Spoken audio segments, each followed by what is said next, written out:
CPM-നുള്ളിലെ ചിലരുടെ ഏകാധിപത്യ പ്രവണതകളെ തുടർന്ന് രാഷ്ട്രീയത്തിൽ നിന്ന് വിരമിക്കാൻ പോലും ആലോചിക്കുന്നതായി ഇടതുമുന്നണി കൺവീനറായ ഇ.പി. ജയരാജൻ തുറന്നു പറയുന്നു. ജനങ്ങൾക്ക് വേണ്ടി പ്രവർത്തിക്കാനും തൻ്റെ കഴിവുകളെ പൂർണ്ണമായി ഉപയോഗപ്പെടുത്താനും സാധിക്കാത്തതിന് പ്രധാന കാരണം പിണറായി വിജയൻ്റെ പാർട്ടിയിലെ ചോദ്യം ചെയ്യാനാവാത്ത നിലപാടുകളാണെന്ന് പറയാതെ പറയുകയാണ് ജയരാജൻ.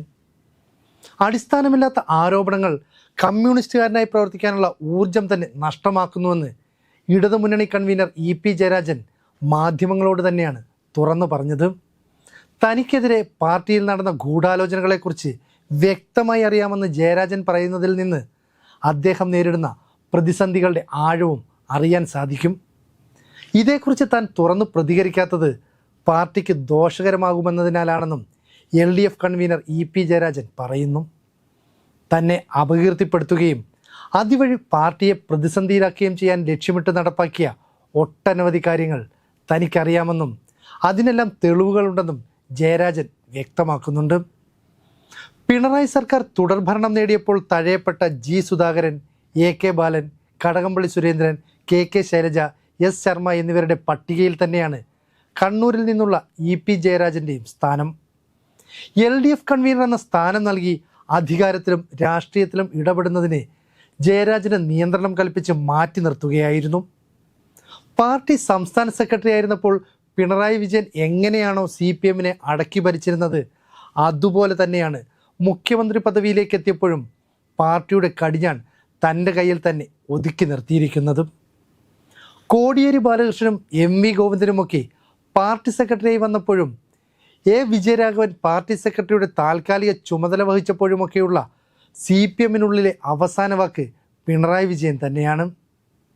ഇ.പി. ജയരാജന് ഇടതുമുന്നണി കൺവീനർ എന്ന സ്ഥാനം പേരിനുണ്ടെങ്കിലും അധികാരത്തിൽ ഇടപെടുന്നതിന് ഇത് എപ്പോഴും ഒരു തടസ്സമായി നിൽക്കുന്നുവെന്ന് അദ്ദേഹത്തിൻ്റെ വാക്കുകളിൽ നിന്ന് വായിച്ചറിയാം. പിണറായി വിജയൻ പറയുന്നതിനപ്പുറത്തേക്ക് പാർട്ടി ഇപ്പോഴും ചലിക്കുന്നുമില്ല. ഈ സാഹചര്യത്തിൽ പിണറായിയുടെ അവഗണന മൂലം പാർട്ടിയിൽ ഒതുക്കപ്പെടുന്നതിനാൽ രാഷ്ട്രീയ വിരാമമിടുന്നുവെന്ന സൂചനയും ഇ.പി. നൽകിക്കഴിഞ്ഞു. മാനസികമായി മുറിപ്പെടുത്തുന്ന നിരവധി സംഭവങ്ങളാണ് കഴിഞ്ഞ ഏതാനും കാലങ്ങളിലായി ഉണ്ടായത്.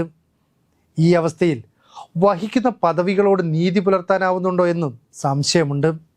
അതുകൊണ്ട് തന്നെയാണ് എല്ലാം മതിയാക്കിയാലോ എന്ന ആലോചനയിലാണെന്ന് ജയരാജന് പറയേണ്ടി വന്നത്. ജീവിതാവസാനം വരെ കഴിയാൻ പെൻഷൻ ലഭിക്കുന്നതിനാൽ ആ പണം വാങ്ങി സ്വന്തം കാര്യങ്ങൾ നോക്കി നാട്ടിൽ സുഖമായി ജീവിക്കാം. പഴയതുപോലെ ഊർജ്ജസ്വലമായി പോകാൻ കഴിയാത്ത അവസ്ഥയിലാണിപ്പോൾ. സമൂഹത്തിൽ ഇടപെടുന്നില്ലെങ്കിൽ പിന്നെ ആക്ഷേപങ്ങൾ ഉയരുകയില്ലല്ലോ എന്നുമാണ് ജയരാജൻ പറയുന്നത്. നമുക്ക് ചുറ്റുമുള്ള ജനങ്ങൾക്കിടയിൽ നിന്ന് അവരുടെ അംഗീകാരം വാങ്ങുന്നതാണല്ലോ പ്രശ്നമാവുന്നത്. തൻ്റെ കഴിവ് പൂർണ്ണമായും ഉപയോഗപ്പെടുത്താൻ കഴിഞ്ഞിട്ടില്ലെന്ന് സ്വയം വിമർശനമായി പറയുന്നുവെന്ന് ഒരു കമ്മ്യൂണിസ്റ്റുകാരൻ്റെ സ്വഭാവത്തോടെ തുറന്നടിക്കുമ്പോൾ അത് പാർട്ടിയിലെ മറ്റുള്ള ചിലരെ ലക്ഷ്യം വെക്കുന്നുവെന്ന കാര്യം വ്യക്തം. നാട്ടിൽ വികസനം വരണമെന്ന ലക്ഷ്യത്തോടെ കണ്ണൂർ ജില്ലയിലടക്കം ഒട്ടേറെ സംരംഭങ്ങൾക്ക് മുൻകൈ എടുത്തിട്ടുണ്ട്.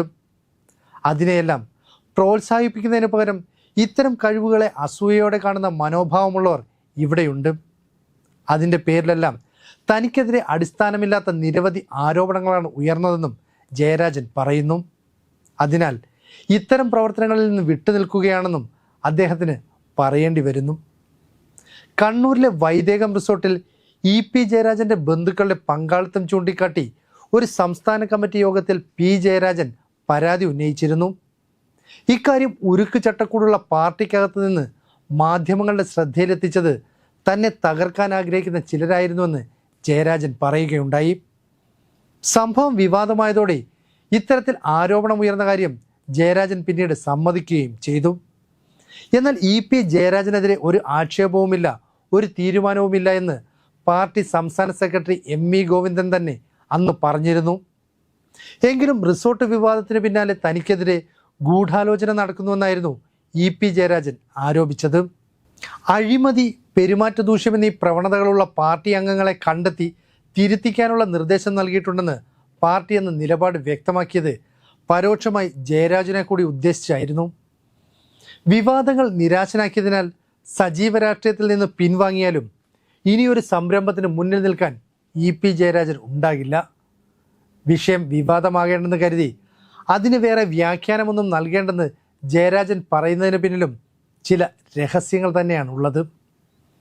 ഇടതുമുന്നണി കൺവീനർ പദവിയിലെ പ്രവർത്തനത്തിൽ പൂർണ്ണ തൃപ്തിയില്ലെന്ന് ജയരാജൻ മാധ്യമങ്ങളോട് തുറന്നു പറയുകയുണ്ടായി. എന്നാൽ അതിന് മറ്റ് അർത്ഥതലങ്ങളൊന്നും നൽകരുതെന്ന് അദ്ദേഹം പറയുന്നതിന് പിന്നിലും പിണറായി വിജയൻ എന്ന മുഖ്യമന്ത്രിയോടുള്ള പേടി തന്നെയാണെന്ന് വ്യക്തം.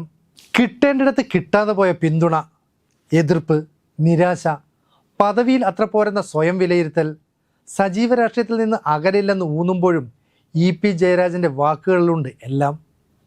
കുറച്ചു കാലമായി EP CPMലെ ഉൾപാർട്ടി പരിപാടികളിൽ അത്രയ്ക്ക് സജീവമായിരുന്നില്ല. കരുവന്നൂർ കേസിലടക്കം EPക്കെതിരെ സതീശനുമായി ബന്ധപ്പെടുത്തി വിവാദങ്ങളും ഉയർന്നിരുന്നു. ഇതിന് പിന്നിൽ പാർട്ടിയിലെ തന്നെ ചിലരാണെന്ന നീരസവും അദ്ദേഹത്തിനുണ്ടായിരുന്നു. എന്നാൽ അതിനൊന്നും കൃത്യമായ മറുപടിയോ വിശദീകരണമോ നൽകാൻ CPM നേതൃത്വം താല്പര്യം കാണിച്ചിരുന്നില്ല. ഇടതുമുന്നണി കൺവീനർ എന്ന പദവിയിലിരുന്നിട്ടും ഇത്രയും അവഗണന നേരിടേണ്ടി വരുമെന്ന് ജയരാജൻ സ്വപ്നത്തിൽ പോലും കരുതിയിട്ടുമുണ്ടാവില്ല. ഇതിനിടെയാണ് ഇപ്പോൾ രാഷ്ട്രീയം അടുത്തു വന്ന സൂചനയുമായി EP രംഗത്ത് വന്നിരിക്കുന്നതിനെ ഏറെ ഗൗരവത്തോടെ പാർട്ടി പ്രവർത്തകരും അനുഭാവികളുമെല്ലാം നോക്കിക്കാണുന്നത്.